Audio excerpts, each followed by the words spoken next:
If you guys have questions about freelancing, like anything freelance related, I am happy to answer them. Just pop them in the chat and we'll get going. Amy, this is our free public office hours. It's different from the ones we do in Pop Club.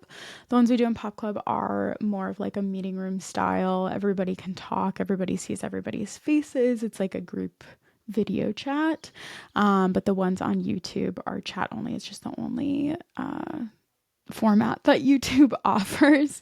And I'm doing the majority of our free public events on YouTube now so that we can grow our YouTube channel and our community over here. Because Google Meet doesn't really have any public facing replays or anything like that. So this allows people to replay events if they missed it. But yeah, I know the office hours inside Pop Club and one-on-one coaching are much more fun because you do actually get to see other freelancers' faces and like be in the same room with them on the internet, essentially. If you guys want to be able to like actually see other freelancers face to face in a video chat, definitely sign up for Pop Club. It's only $33 a month, and the link should be in the description of this video if you're interested in joining us there. Amy is a Pop Club member. It's a good time in there. Our office hours are definitely much different inside Pop Club because it's like more personal. Hi, Jessica. Thanks for joining us. Yeah, I'm a real person. LinkedIn feels very detached compared to some social medias. It feels like there are some social media apps where you get a lot more video content like TikTok and Instagram and things like that. It feels less like a shock when you see someone live. Tell me more, Jessica. Tell me about your business and where you're at in your freelance journey. I'd love to hear from you. Today, I've just been working on helping freelancers create websites, their portfolio websites. I'm actually building a course on how I make portfolio websites for people, so hopefully they can do it themselves. So I've been having a lot of fun working on that. It's a nice change of pace from writing blogs and LinkedIn ad copy, which is what I've been doing all week mostly. Jessica has been freelancing through Upwork and Online Jobs PH. I've never even heard of that one. And one of your clients grew to 5 million. That's awesome. You moved to the States to transition to a full-time job. Ugh, the job market is incredibly rough right now. I am so sorry. That is really challenging, Jessica. I'm sorry you're having that experience. I definitely think freelancing is better when you're doing it directly and getting your own clients than through companies like Upwork. I got started on Upwork in 2017, but I was only on there for like 6 months and I quickly realized that it was just not gonna be the best way for me personally to work as a freelancer, and that's why I started getting into LinkedIn and getting so obsessed with making LinkedIn content, doing cold DMs and that sort of thing. So yeah, totally support that. I personally don't like doing cold DMs on Instagram. It feels like most business owners who are on Instagram are either marketing to other business owners or they're just on there for like their leisure outside of work and they just like want to be having some entertainment and nice, happy, pretty curated lifestyle photos and videos and not so much getting cold DMs. That's not to say that it can't work. I've seen it work for plenty of people. I just personally found it to not really work and it didn't work for my niche. I think it really depends on the niche that you're in, and making sure that the people that you want to work with are actively on LinkedIn as their business owner self. So Jessica, it depends on what your niche is. What are your, like, who's your ideal client? Who are you looking to connect with? Because there are some people, like, there are a lot of coaches on Instagram. There are a lot of like graphic designers and photographers on Instagram. So if like those are ideal clients, that could definitely be a good possibility. But personally, I found my ideal clients because I'm mostly doing like SaaS and tech and security and tech education, that my clients are all on LinkedIn. So it just made more sense for me to be marketing my business on LinkedIn. And then from the coaching standpoint, where like I kind of have two sides to my business. I have the coaching side and the digital marketing side. From the coaching side of my business, I just noticed that freelancers are much more active on LinkedIn and that they're on LinkedIn for business and they're excited to get business content and get clients on LinkedIn. Whereas like when I was marketing on Instagram to freelancers, it was just kind of, they would save things for later, but then never actually like follow through with interacting with them or like clicking through. So I find that I get a lot more engagement and actual sales results from LinkedIn in that regard as well. It just depends on who your ideal clients are, Jessica. So I'd love to hear that. Nicole, welcome. My LinkedIn strategy seems great. Thank you. That's very kind of you. Wondering if it can also be used with companies you tried to contact via email months ago with a way less structured approach. Absolutely, yes. I actually have a service. I'm not like pitching you the service. You don't need to buy it from me, but I have a service called the DFY, Get Clients on LinkedIn. DFY stands for Done For You. So I go into people's LinkedIns and I send new connection requests on their behalf, and I DM those new connection requests a letter of introduction. I ask them if they work with freelancers, and then I follow up with them, letting them know the person's availability so that they can turn them into clients. I have a whole system and a tracker for it, and I share that whole system in the Get Clients guidebook, and also you can get that Notion tracker for free. Let me pull that up for you. But basically, the reason I share all of that is because, I just had somebody sign up for my Done For You Getting Clients service, and she is someone who was doing email cold pitching before but was not finding it to be very fruitful, so sent me all the people that she had connected with or that she had emailed, and I have since gone out and connected with them on LinkedIn. And actually, she's seeing a lot of results from people that she had connected with via email previously. So that's a great option. There's nothing wrong with contacting people multiple ways, because a lot of times they might not have even seen that email, or, sometimes you just like show up differently on LinkedIn. Like my email signature in comparison to my LinkedIn profile is like nothing. That's why I like using LinkedIn more. So yeah, I think that having a structured approach is also really helpful, Nicole, because you need to basically all of your clients, the majority of your clients are going to come from follow-ups. So you need to be making sure that you are, even if you're not like perfectly consistent about it, you need to be making sure you're tracking who you're following up with and what phase of your sales funnel they're in. So I always recommend, and there's a whole workshop coming up on this on my YouTube channel if you want to go and like sign up to get a notification when I go live for that. But my system is I send them a new connection request. It's blank. I don't add a note. Then if they accept my connection request, I DM them a letter of introduction. So just a little bit of information about myself. This is not a pitch. It's just who I am and why I connected with them. This is not asking if they work with freelancers. This is not pitching your freelance services. It's literally just, hey, I'm Rachel. I do this. I saw you do this. That's why I connected. Hope we can stay in touch. Or I'll put a PS that's like something interesting I noticed about their profile. And then 2 weeks after that, I'll ask if they work with freelancers. And in the meantime, in that 2 weeks, if they did respond to my LOI, then I'll continue to have a conversation with them. And then if they do respond to my "do you ever work with freelancers" question, and this is all in that guidebook that I shared, so don't worry about taking notes. It's literally step-by-step written out with templates in there if you're interested, and the guidebook is free. If they respond to "do you ever work with freelancers," I will basically just play with whatever they give me. So we might set up a discovery call. I might send them my portfolio. I might send them my rates, but I just want to keep the conversation going and let them know that I'm interested in meeting with them. And then after that, I will follow up with them with my availability again. Or if they don't respond to that, "do you ever work with freelancers?" I'll just follow up and be like, "I'm a freelancer and I do this." It doesn't matter if people respond or not.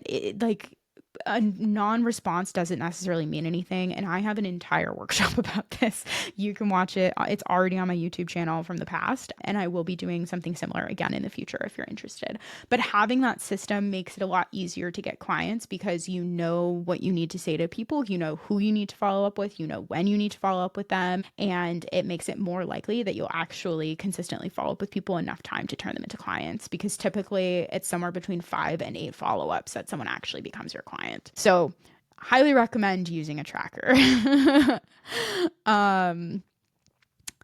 Nicole said, "Oh, I did see that you signed up for a LinkedIn critique, Nicole. I was wondering if you were the same Nicole. So that is awesome. That is on its way to you. It's on my schedule to do tomorrow. Keep an eye out for that. If anyone else wants a LinkedIn profile critique, I offer them for $25. I think it's one of my most affordable services. So yeah, if you need to revamp your LinkedIn, you're like, I have no idea how to make this better. Feel free to sign up for that. But yeah, like having an optimized LinkedIn profile, having a system for getting clients, and having a tracker is going to make everything feel so much better. And the best part about the tracker is you can see how many people are in each category of like what follow-up stage they're in or whatever funnel stage they're in. And when I have like a dozen people who I've sent my portfolio and my rates, or a dozen people who have done a discovery call with me, or a dozen people who are open to future pitches, basically anything over 12 in any of those categories, I feel so much more secure as a freelancer. And I pretty much know this isn't like objective, like could fail still, but usually it doesn't. I pretty much know that I will be able to get clients pretty quickly if I need them. And that feels really nice. Like that is a little security blanket of knowledge to have. Okay. Oh, back to Jessica. Thanks for getting me more info. Jessica was asking whether or not she should do Instagram cold DMs or if she should just rely on LinkedIn for getting clients. And she said, I'm thinking of crafting Facebook ads packages for coaches since the last client I had was a coach. And you had big wins with that last client. So that makes sense. The dilemma is since I'm selling Facebook ads, it might be better to be on Instagram and Facebook. Honestly, Jessica, I agree. If you're selling Facebook specific ads, it would make sense to be on a meta platform. So Instagram or Facebook. One thing that could be very fruitful for you is giving advice in groups where coaches hang out online. So like on Facebook groups for coaches. It's like my old business coach used to call that guerrilla marketing. It's like you're just like going in and answering people's questions. Don't like self promote, but you can say I wouldn't recommend saying I offer this service, blah, blah, blah, blah, blah, blah, in response to somebody's question. But if someone asked a question in a group of coaches and they were like, how would I do this to do better with my Facebook ads, whatever, you can give them advice and say, this is all from my personal experience of doing Facebook ads for coaches. And that gives you, it builds trust and it is helpful for people. And so that can always lead to clients. And then also, like you said, like cold DMs wouldn't necessarily hurt, and having a content strategy also wouldn't necessarily hurt in those scenarios. Unfortunately, with Instagram, I do feel like you have to have some kind of content strategy, or at least have like a like your top 9 grid be specific information about your services and why people can trust you, essentially. But I don't personally do Instagram anymore for marketing, so things could have changed by now. But yeah, it definitely seems like where your clients would be hanging out. Basically, you want to use whatever platform people are hanging out. I have a whole packages workbook that you can use if you want. Basically, I structure my packages in tiers. So in my rates calculator, which I can share with you, it will help you create 3 separate rates. So there's your baseline, which is like what you absolutely must make to make ends meet. Your goal rate, which will help you put money into savings and retirement and pay off your debt. And your reach rate, which is like, this is an uncomfortable amount of money to charge. However, if I charge it, I will be in a safer position. So using those 3 rates that my rates calculator spits out, that's how I create my packages. Personally, use my own workbook. Maybe that sounds like an asshole thing to say. But I created the workbook for myself, and it just happens to work for other people. The packages workbook is inside my freelance resource library. But basically it just helps you create packages. So I will do 3 tiers. So a super short term or single package, let's say I was selling 1 blog, would be the highest rate. So I would make that $800. If somebody wanted 3 blogs instead, and this is per month usually. If somebody wanted 3 blogs instead, then I'll charge like $750 per blog for that instead. And then if somebody wanted 6 blogs, then I would charge $700. So it makes the higher quantity look more valuable because it is at a discount. And then it also usually gets people booking out longer term. So that's how I do my blog packages typically. But it depends. I have like 3 different lessons for creating packages inside the freelance resource library for this very reason, because it really depends on what you're selling, what your clients need, what you need to do to get them results, what your timeline is. So really the first thing you need to figure out is like what preliminary steps you need to take to set yourself up to create successful deliverables for your client, what kind of deliverables you want to create, what quantity you want to create them in, what your rates are, and then how you want to deliver those over time. So it could be a retainer, it could be just a multi-deliverable package that someone can resubscribe to every month. Like it really depends. But the packages workbook is in the resource library, and I can share the link to the resource library with you if that's interesting. The resource library does come with Pop Club and one-on-one coaching as well if you guys are interested in that stuff. Pop Club is only $33 a month. The resource library, if you want to pay for it as like a one-time purchase, is $200. So you can get lifetime access for $200, or you can just pay $33 for Pop Club and get it that way. It's totally up to you.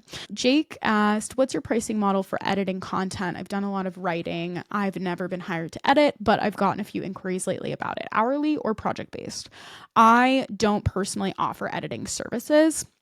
The editors that I have worked with and who are in Pop Club typically charge hourly unless they have all of the information they need up front, like a entire book draft, and they know how many rounds of edits it's going to need, and they know when the deadline is, and they know where it's going to be published, that they might charge flat rate for. But most editors I know charge hourly.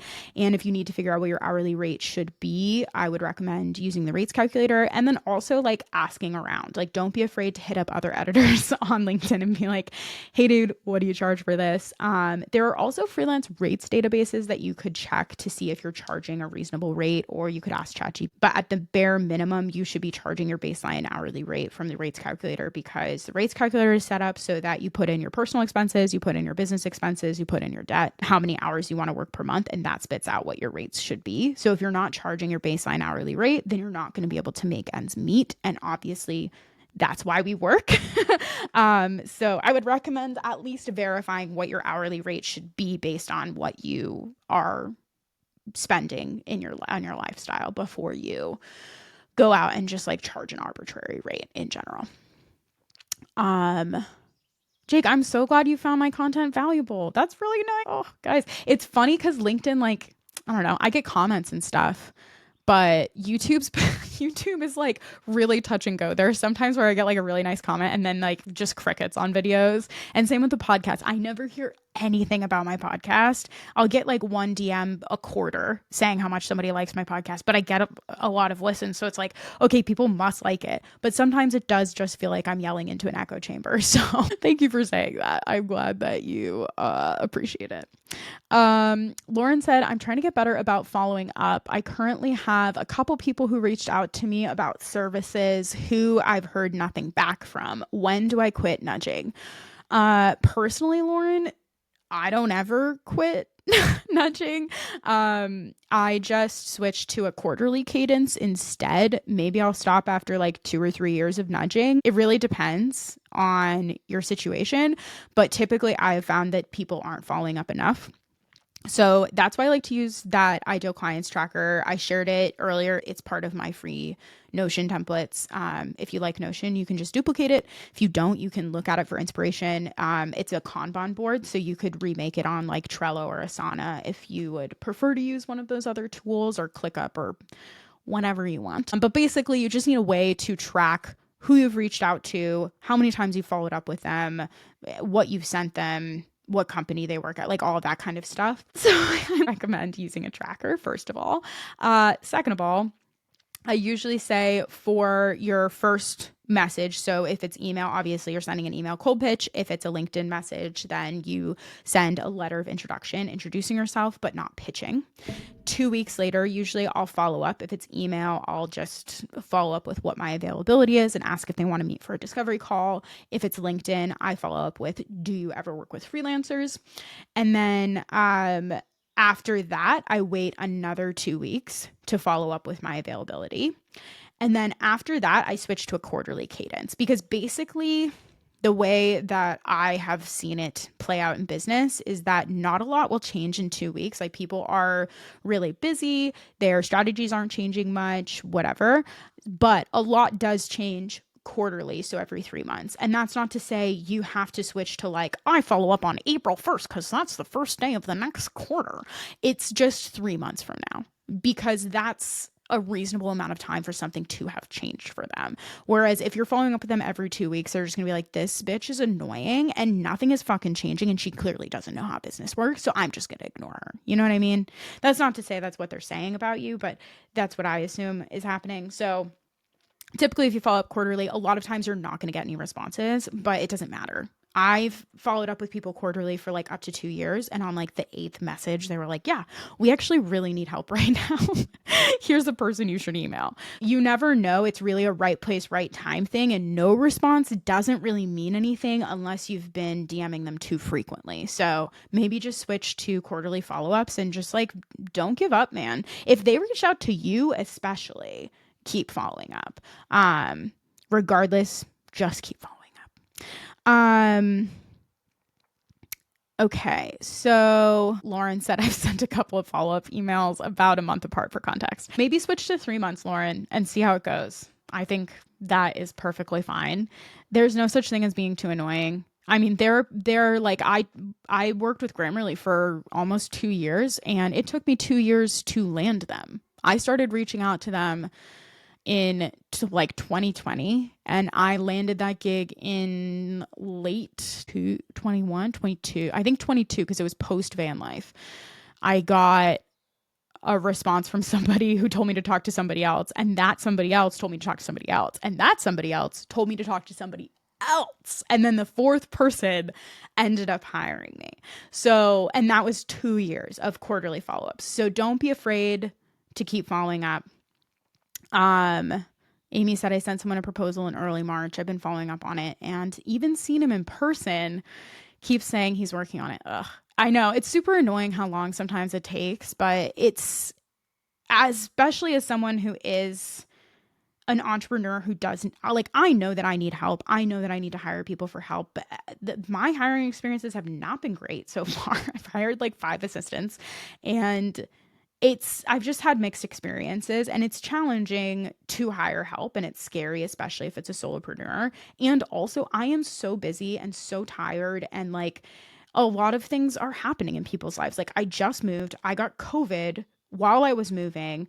I'm still not moved out of my old apartment, and I'm like working on, dealing with all this other shit. We just bought a house. Like this is a lot. Like I'm fucking tired. I am not responding. Like I am not the best person. Like I reached out to Polly Clover, I don't know, in October, asking if I could hire her for my SEO, because I know I can do the SEO strategy myself and I know I can implement it myself, but I actually just don't have time. It's not that I don't know how to do it or can't do it. I just don't have time. So I was like, oh, I'll just hire Polly to do it. She's great. And I still want to hire Polly to do it, but I haven't had time to like offload that to her and create a budget for it and be able to like work it into my system. So if you are pitching solopreneurs or small businesses, it's hard out there. It's hard to balance everything. There's a lot of spinning plates, and it makes sense. The more you grow as a business and the more responsibilities you take on, whether that's homeownership or having a kid or hiring an assistant or whatever it might be, the more you will start to realize why people maybe weren't responding to you and how not personal it is. Don't take any of it personally is really what it is. Okay, so Jake said, what happens if they don't end up delivering on 3 blogs? So for example, someone buys a 3 blog package but drags their feet and only gives you 2 briefs that month. That's not my fucking problem, is how I feel about it. My contract is written so that they pay for the package itself.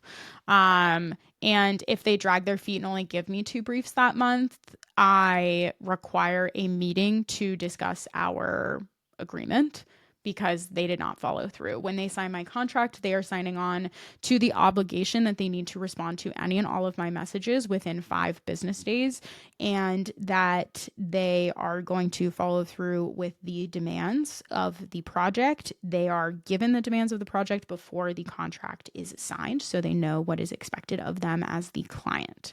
I do that because I have had that experience, Jake, many times, and it helps to be prepared for anything that could possibly go wrong. And anything that is the client's responsibility, I have an initial box next to it on the contract so that they are like, they're seeing and they are writing their initials next to it so that they're not like blindsided when I say, according to our contract, I needed to hear from you within 5 days. Since I haven't heard from you within 5 days, I am now pushing this project out 5 days more, and I will need to have a meeting with you to discuss our agreement. Use your contract to set boundaries, use your contract to enforce those boundaries. And if you need a contract template that has learned from every mistake I've ever made and has been verified by a lawyer, there is one in the Freelance resource library. So don't be afraid to sign on for that one. It's super difficult to have a contract that really truly covers everything you need it to. So yeah, it's not your problem if they bought a package that they didn't follow through on, and you should definitely enforce that, even though it's scary. Jessica says, this workbook looks awesome. I'll give this a try. Would you say it's just a numbers game for me from here? Answering questions and sending cold DMs. Mostly it is a numbers game, Jessica. It's about follow-ups and about having enough new connections out there, whether that's someone you connected with by answering their question in Facebook or someone on Instagram, and having enough people that you're following up with on a regular basis to get a client. I would still use the tracker if I were you, but maybe use a different system. I'm not sure if like my LinkedIn DM system is going to work for Instagram, but you could try it. And I wouldn't be afraid to put the people whose questions you answered in the Facebook groups into your tracker as well, because you could go back to that question and follow up to see if your advice worked for them, or you could connect with them on Instagram or Facebook or something like that and DM them later. Like, obviously don't be too creepy about it, but if you're thoughtful and you remember things, that does hold an impact for people typically. So that's definitely something to consider. Lauren, I'm so glad this is encouraging and helpful. Amy said, I got a great part-time job with a content agency. They said 2 to 4 articles per month, but it's only been 1 article so far. I'm frustrated and I feel like they're not organized. Yeah, it sounds like they're disorganized. Unfortunately, in your situation, because it's a part-time job, you signed their contract, so there's no way for you to like enforce that agreement or expectation. All you can do is really just like ask for more and be like, what is going on? But that really does suck. It does put you in a difficult position. And this is kind of why I don't like agencies. It's challenging because like they can only give you as much work as they have. Otherwise they'll put themselves out of business. And like, what's the point of you writing something that doesn't need to exist? But also on the flip side of that, they don't have enough work. Like, yeah, it's really challenging. Jake said, cool, that makes sense. My contract is super weak. Yeah, time to update it. Yeah, no worries. If you want access to mine, Pop Club's only $33 a month. That's definitely the cheapest way to access it. It's in the Freelance resource library that's included with it. You can have my whole template, and there's also a checklist of like the things that you should include if you want to take stuff out of my template or whatever. And I did create it with a lawyer. So that is there if you need it. All right. What other questions do you guys have? I am happy to help. Yeah, you emailed them to be like, what the hell? Totally. It's a shitty situation. It's difficult to be in a pickle like that. Agencies can be so unpredictable. I'm on Upwork, but I haven't received any responses. I'm frustrated. A good client I worked with isn't replying or closing the project. What should I do? If you have a project open with somebody on Upwork and they're not replying or closing the project, and it should have already been done, or you should already be moving forward to the next milestone or whatever, reach out to Upwork support and ask for help. That's why Upwork support is there. I personally don't recommend using Upwork. I used to be on Upwork back in 2017. It was a way different beast then. And even then, it wasn't really worth being on. The amount of effort you have to put into proposals that you probably won't even land, and the amount of money you have to put into being able to submit those proposals, and just the quality of clients that can be there. Oh, thanks for coming, Jessica. See you later. See you on LinkedIn. Yeah, the amount of the quality of clients there are not generally that great, and that's why I switched to getting my own clients using LinkedIn. I do know that LinkedIn isn't necessarily the best option if you are not from the global north. Unfortunately, in some ways it can be just really prejudiced out there. Sorry about that. It's not fair and it is unfortunate. I wish that I could change that. So I think it just depends. It's not to say that my system doesn't work for people who are outside the global north. It has worked for writers in India and Pakistan and different regions of Africa, but it is going to take more work. But Upwork is like, I don't know. It's nice to have the safety net of Upwork and their contract and their support team, but it is really difficult to get good, consistent work on there. Amy asked if there are any recommendations for bridge type jobs. I'm angry right now about how slow all of this is going. Honestly, I've never had a full-time job. I've only worked contract my whole life or part-time jobs. My favorite job on the side of freelancing was actually being a barista because you get free coffee, and the cafes that I worked at provided health insurance, which were helpful, and they provided education in coffee.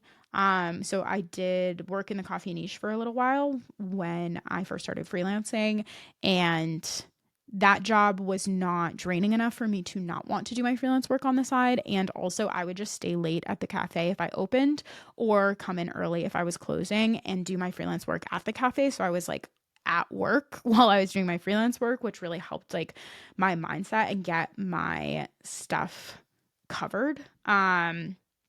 So I really liked being a barista. I think that was a great side hustle for freelancers, but other than that, all of my other job experiences did not work well as a side hustle for freelancing.